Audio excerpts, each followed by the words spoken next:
Hi everyone, welcome to week 2. I want to spend a few minutes just giving you a preview of the work we will be doing in week 2. We're working until week 4 on the rhetorical analysis, so week 2 means we're going to be doing some pre-drafting. And the pre-drafting will be related to some rhetorical structure information I'm going to present to you this week. So you see on day 1, that I let you know about when you can expect grades from the previous week. I want to make sure you have the right primary source.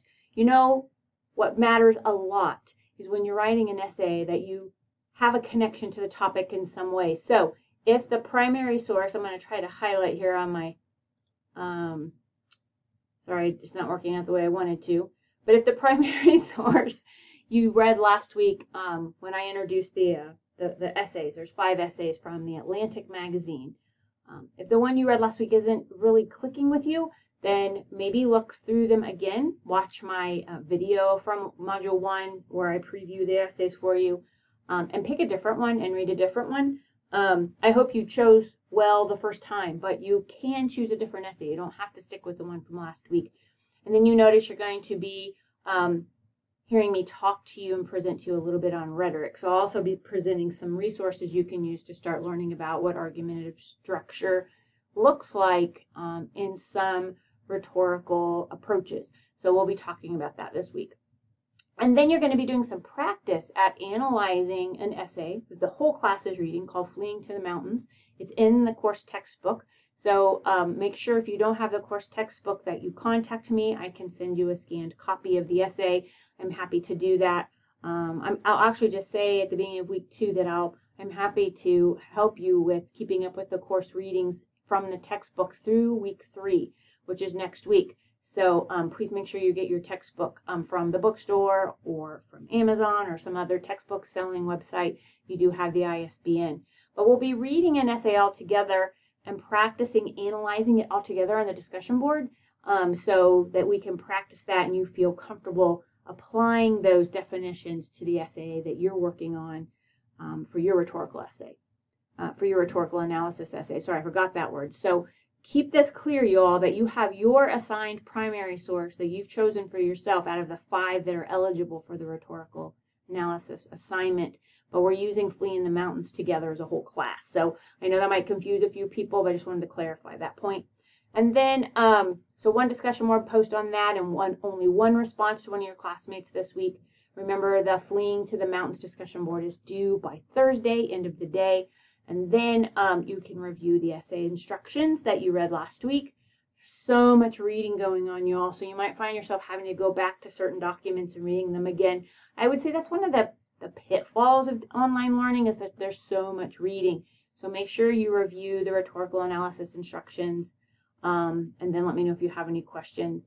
And then there is going to be another reading where you look at an example rhetorical analysis essay. So that'll be helpful in the pre-drafting phase of this assignment because then you'll get to see how another student wrote a rhetorical analysis. And then you're going to share with me in your, remember it's a private journal, no one else can see it, but you're going to be doing some pre-drafting to show me what you're writing about in your rhetorical analysis. So those are the goals of the course for week 2. And I just want to end the introduction to week 2 with just one announcement that I can think of.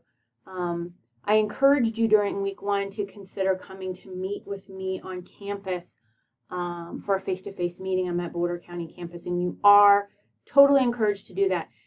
There's just one little thing I need you to be aware of, that when you come to campus, if you haven't elected to either share your vaccine card or to be tested on a weekly basis at Front Range for COVID-19, that you'll have to either bring your vaccine card or agree to be tested before you can meet with me, so that you come with a test showing that you aren't COVID-19 positive.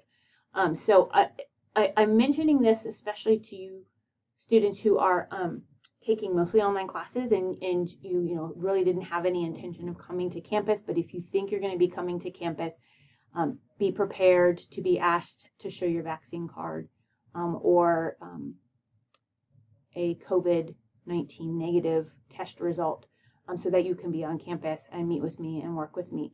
The other option is that you come on a day that's warm enough where we could meet outside, so then it wouldn't be so much of a concern. But I just wanted to let you all know that the campuses at Front Range are being very strict about the COVID-19 policies this semester because we're trying to keep it from spreading. We don't want it to spread and more people to become ill.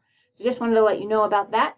And if you have any questions about any of the COVID-19 protocols for spring 2022, remember that you can go to FRCC resources, and there's a link there so you can get some more information about what's required to be on campus if you aren't taking face-to-face classes on campus, what you need to do. And so here's, module 2, and all the stuff is here and ready for you to start your learning this week.